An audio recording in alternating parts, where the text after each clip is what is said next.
Los relatos y los cuentos de Héctor Vico tienen una profundidad que aún no alcanzo a ver del todo. Son muchos los que llevo leídos y sigo encontrando cada día nuevos matices, nuevas tonalidades. El color en sus escritos es similar al espectro de la luz, y cuando crees que lo has conseguido, que no hay más colores, vuelve al blanco, pero esta vez un blanco con mezclas distintas, jamás blanco puro otra vez. Eso queda para un momento, pienso que lejano aún, en que logre conocerle a fondo. De momento, voy a seguir leyendo sus cuentos, mientras él me los envíe y Dios me dé salud.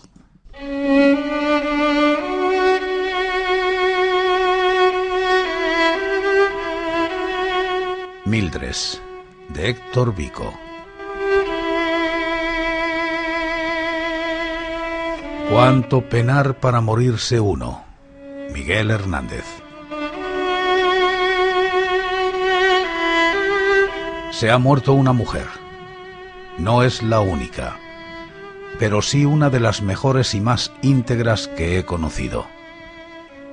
Este relato habla de su dolor y del nuestro. Rescata su lucha y su entereza. Muestra nuestros miedos y recuerda, en el dolor ajeno, la alegría de vivir.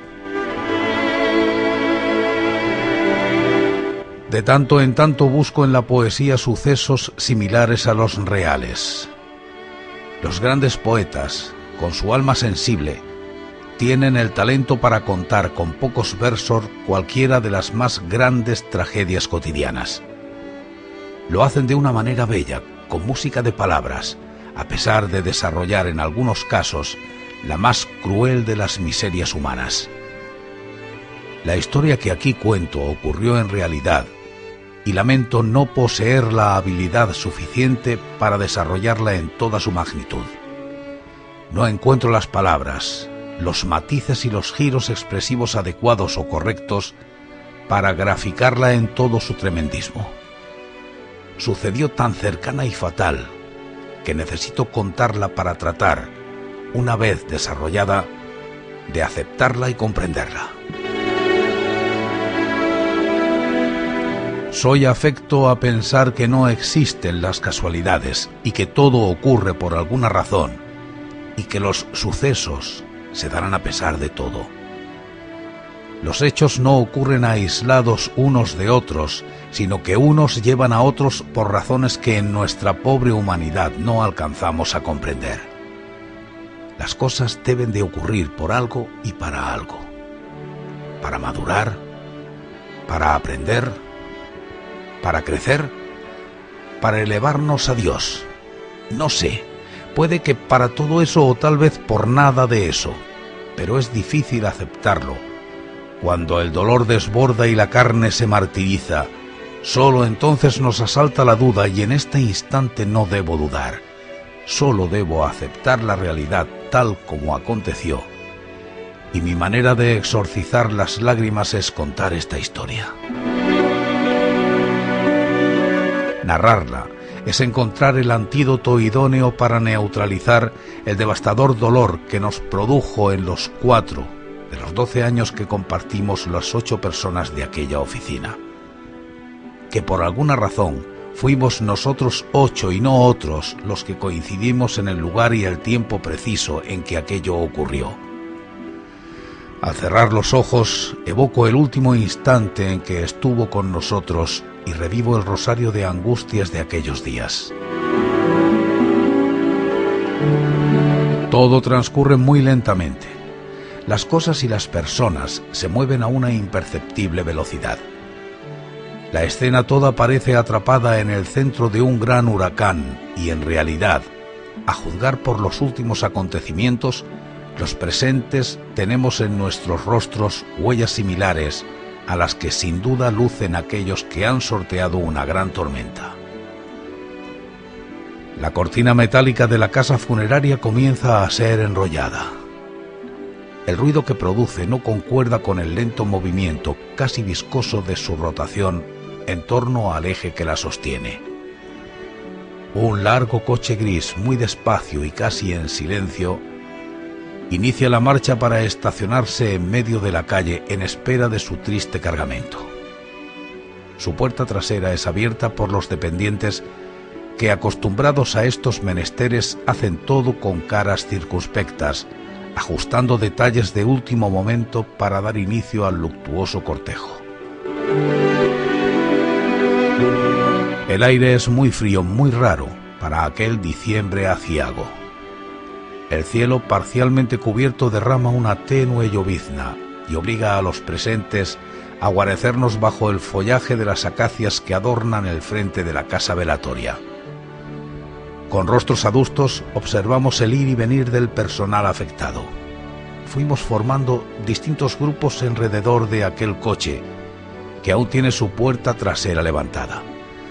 Ahora comenzaron a transportar las flores, no las coronas, tan habituales en estas circunstancias, pero ocurre que a Mildred no le agradaba ese tipo de presentes, solamente quería flores. Y su deseo se cumplió. Un recipiente blanco, con claveles del mismo color sujetos por una cinta celeste que lleva escrito en dorado sobre su superficie el nombre del remitente, vuela por sobre el techo de uno de los vehículos fúnebres. En ese instante, viendo la cabriola del recipiente, se me ocurre pensar que el viento se suma con su violencia al sentimiento de enojo, dolor, incomprensión y angustia que los presentes tenemos sobre los sucesos de los últimos años. La mujer que parte sin vida es parte de nuestra vida. Desde el mismo instante del feroz diagnóstico, todos lo padecimos juntos. Es difícil sustraerse al dolor ajeno cuando quien lo sufre está codo a codo compartiendo alegrías, triunfos y fracasos dentro de una oficina. En el comienzo mismo de su calvario se aferró a nosotros, los 7 silentes compañeros de su angustia, los impotentes testigos de su desgaste y también su único apoyo. Los únicos, a veces no entiendo, juro que trato, pero no entiendo los intrincados caminos del destino, porque su esposo se desentendió, sus padres estaban demasiado ancianos y vencidos para ayudarla, y su niña, demasiado pequeña para entender. Más allá del temor, en el principio todo fue como si nada. La evidencia de que algo no estaba bien eran sus ocasionales faltas para asistir al tratamiento de quimioterapia. ¡Qué palabra tremenda! A su regreso todo volvía a ser como entonces, todo alegría y comentarios irónicos sobre los acontecimientos del día. Lo curioso es que ella era la alegre. Claro está que solamente era un engaño colectivo, como una anestesia local.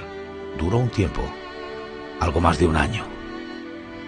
El primer signo externo fue el pañuelo verdinegro, prolijamente atado a la cabeza para ocultar los estragos de las drogas sobre el castaño cenizo de su cabello. Luego, ya avanzado el efecto corrosivo de los medicamentos, la calvicie dejó de ser incipiente y se mostraba con toda crudeza. Cuando Norita, ¿lo recordás, Daniela?, apareció con una peluca usada como piadoso paliativo para su cabeza desnuda, mostró efusivamente su sincero agradecimiento y alegría, porque en realidad estaba alegre y lo agradecía de corazón. Reía, lloraba, todos con ella. Nunca dejó que la desesperanza le ganara a su buen humor. Mantuvo la esperanza, el optimismo y las ganas de vivir hasta el último instante, y ese fue su mayor legado, la fortaleza y la fe. Si el calor agobiaba y la picazón en su cabeza era insoportable, de alguna manera se las arreglaba para aliviarse con un gesto cómico. Hablaba del quincho y todos soltábamos la carcajada, ¿verdad, Patricia? Después ya no fue igual. Su brazo izquierdo comenzó a crecer, al igual que su angustia, por las señales evidentes de la enfermedad que a diario le recordaban su destino. El gesto entonces no era gracioso, se tornó una tragedia. Cada movimiento era una mueca de dolor y por pudor bajábamos la mirada. Siguieron la tos, la tremenda e impacable tos seca. Sus pulmones claudicaron y su hígado también. No soportaba los tratamientos y los ensayos con nuevas drogas, pero en medio y a pesar de todo estaba su risa. ¿Qué lección nos dio? Por Dios, qué coraje en aquella mujer que a diario se despedía de nosotros y no obstante contaba el dinero para comprarle regalos a su hija. Su única razón para porfiarle a la muerte su permanencia en este mundo, que por otra parte la trató tan mal. Hasta pareciera que el nombre de la nena fuera una burla del destino. Eligió soledad, tal como murió, en aquel aséptico hospital de la ciudad, en una sala general sin despedirse de sus seres amados. Tan solo el teléfono nos permitió oír y darle el último adiós. La porfina y las convulsiones pudieron más que el amor, el coraje, la entereza y sus ganas de vivir a pesar de todo.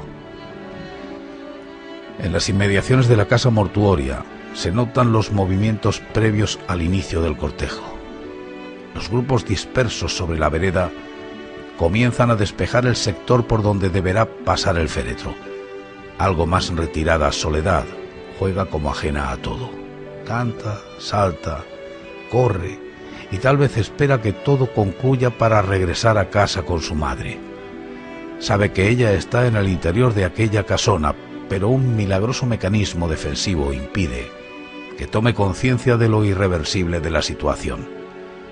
Cuando todo está dispuesto, su padre la toma de la mano para acompañar el ataúd hasta el coche que la transportará a su último destino.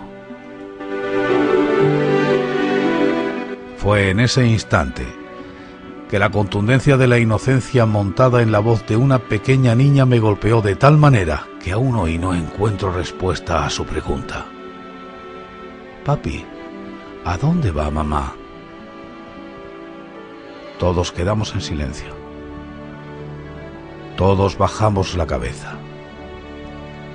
La pregunta flota aún en el aire y yo, mudo testigo de esa tragedia, solo atino a pensar en los grandes poetas para hallar una respuesta. Porque busco razones. Necesito explicaciones. Me hace falta un consuelo.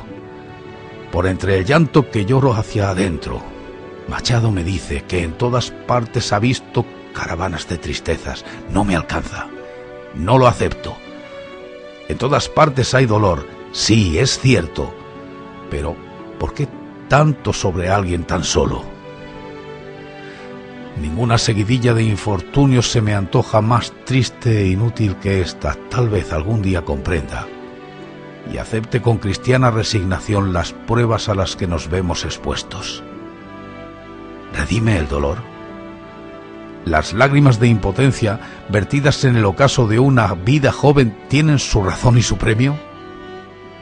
¿Dejar a una niña sola sin la guía de su madre hace que se cumpla el plan cósmico del divino hacedor? Algún día lo sabré. Por el momento, con el alma hecha jirones, mientras escucho el roce del féretro contra el cemento de la bóveda número 62, mis labios inconscientemente repiten cual absurda letanía aquellos otros versos, los de Bécquer. Dios mío, que solos se quedan los muertos.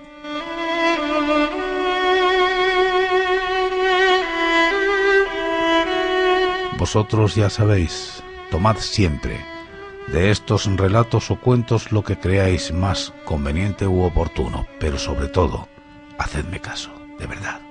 Sed felices.